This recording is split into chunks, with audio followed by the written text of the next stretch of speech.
Hey, what's going on, everybody? My name is Matt Jarbo, and this is Rotten Tomato Recap, or RT Recap, as it's titled in the video.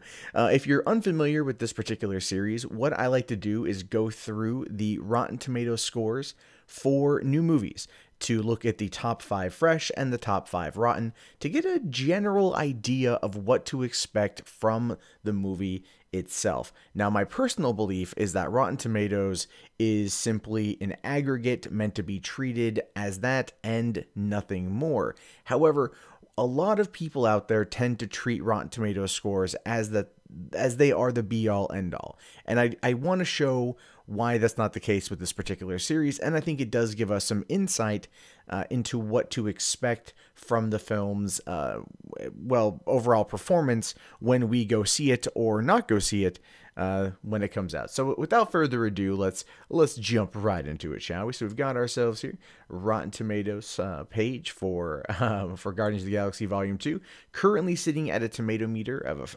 86%, which is a good rating, with a general consensus here being Guardians of the Galaxy Volume 2's action-packed plot, dazzling visuals, and irreverent humor adds up to a sequel that's almost as fun, if not quite thrillingly fresh, as its predecessor. And this is always the problem with sequels. Let's be fair. It's always a problem with sequels. Every single time there is a sequel, especially in the Marvel universe, it rarely ever, what's the word I want to use here, improves upon its predecessor, with one exception, and that would be Captain America Winter Soldier was a far superior film to Captain America the First Avenger. Don't get me wrong, I love all the movies from Marvel, but Winter Soldier was just an amazingly well done film, and that's one of the reasons why the Russo brothers are handling the next two Avengers movies, and they're going to be kicking some serious ass.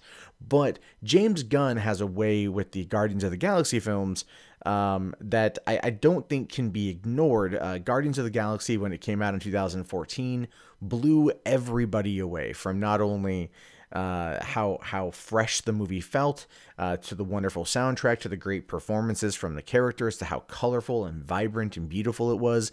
And it was something wholly different to everything we've seen coming out of Marvel. And keep in mind, it came out a few months after Captain America Winter Soldier, which was more grounded. Right now, we got to look at the cosmic side of the universe, and things were just, I don't know, things have never really been the same at Marvel since then. You can see that they've looked at the color palettes that James Gunn used, and they brought a lot of that into Doctor Strange, and I feel that this movie is going to be even more bright and vibrant and colorful. But without further ado, let's jump over to the top fresh scores here. So first up, you've got Matt Neal from ABC Radio Australia, who summarizes it by saying, the cliched, difficult second album. Sure, the first one will always be your favorite, but you know you're going to love this one as much, or almost as much, which is a fair assessment to make. Now, what I take away from this, essentially, is that it's cliched, but still has enough good going about it that eventually, the more you watch it, the more you're going to fall in love with it, and the more you fall in love with it, the more it's going to feel as good, but not quite as good as the original. Dave Schilling from Birth Movies Death says, Marvel does it again with this delightful standalone sequel.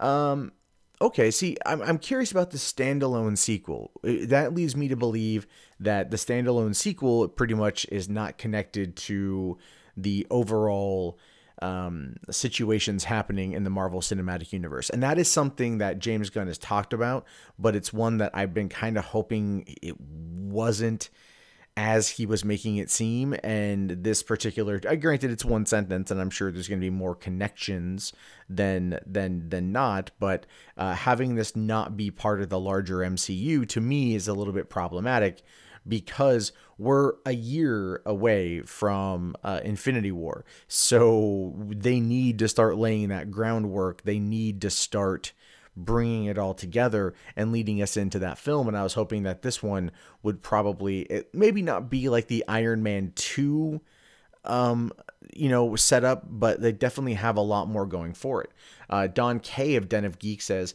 Guardians of the Galaxy Volume 2 answers the questions posed by the first movie by exploring its cast of colorful miscreants in a way that almost makes it an anti-blockbuster. And again, I think that's what James Gunn has been attempting to do just in general, is to go after these characters and give us solid characters. One of the things Marvel does very well is Marvel's very good, very gifted at giving us awesome heroes and very colorful heroes as well as in-depth heroes. You know, getting a lot more character development out of them than we do the villains. The villains are oftentimes very much just, you know, cookie cutter, shoehorned in sort of thing. I mean, even Guardians of the Galaxy. Thanos was there, but still it was Thanos. And then Lee Pace's character, whose name I cannot remember right now, again, was not much. It was a good villain, but was not as good of a villain as he could have been. There was nothing there to make us really want to you know, loathe him, right, or love to hate him, sort of thing. It's one of the problems with the Marvel movies is that has been a huge problem going forward here. Cameron Williams from the Popcorn Junkie says, stuck on rewind in space. Okay, I don't quite know what that means, but interesting that they chose that particular snippet. And then finally moving over to Screen Crushes, Matt Singer, where the original Guardians felt fresh, Volume 2 now feels familiar, sometimes pleasantly so, and sometimes not. And that is an interesting take on it, in my opinion. So the first Guardians, like I said, it was very fresh. It came out of nowhere, it wowed everybody, and a lot of that had to do with the fact that it was just different from what we had been given.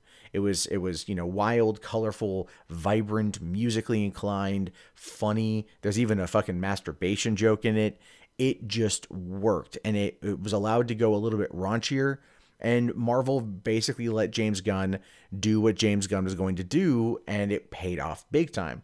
But I can see where he's talking about now, because he gave it a 7 out of 10, saying that this one feels familiar, and that can be a good or a bad thing, because, like, you know, the humor and maybe the characters are having their moments, but sometimes it might feel a bit like too much of a retread of the original, which tends to happen a lot in these kind of sequels. And if you look at how James Gunn has talked about writing it, he approached it from a very similar formula that he wrote the first one.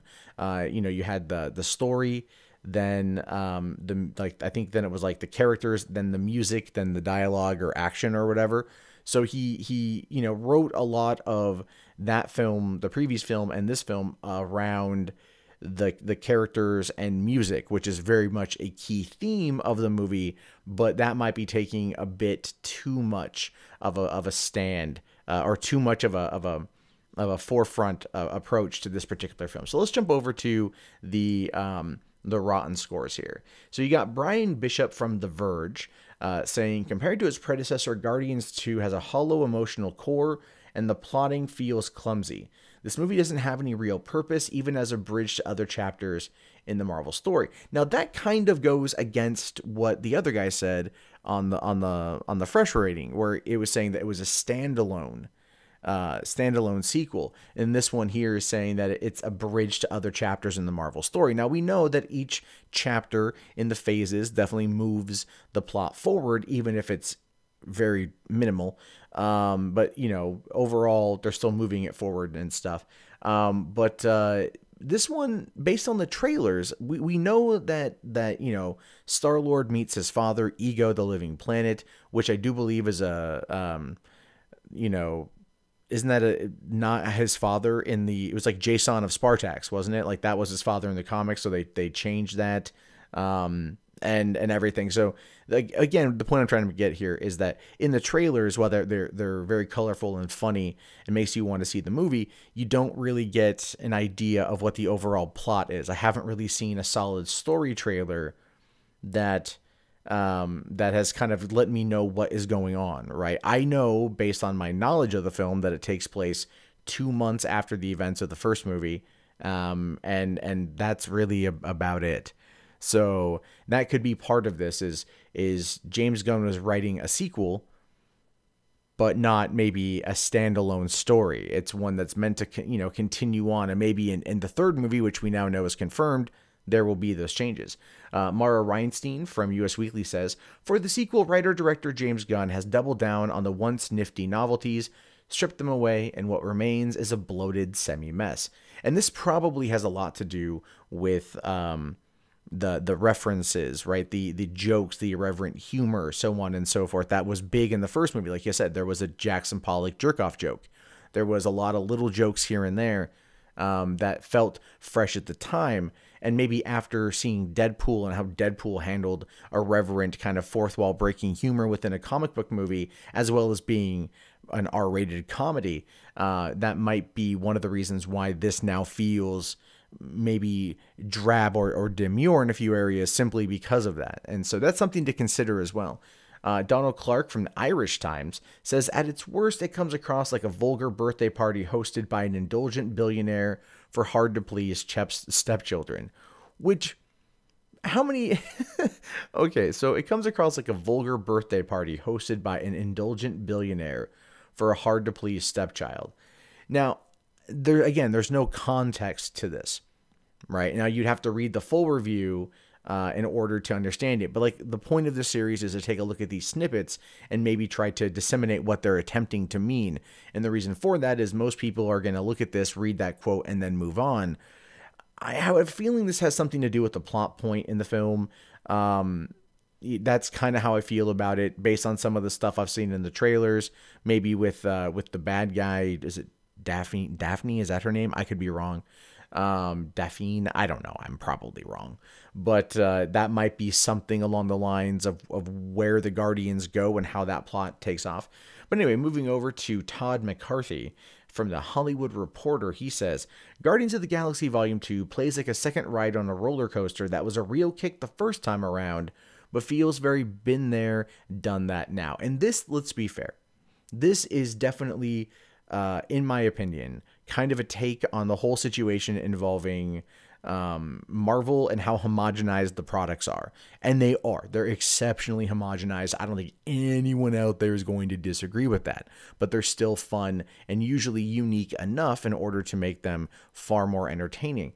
But that's one of the things here that must come into consideration is that the first time around it was something different. Because keep in mind we'd only just moved out of phase 1 and now we're in phase 2 and Captain America came out and that was a darker, grittier thing, and the before that was Thor: The Dark World.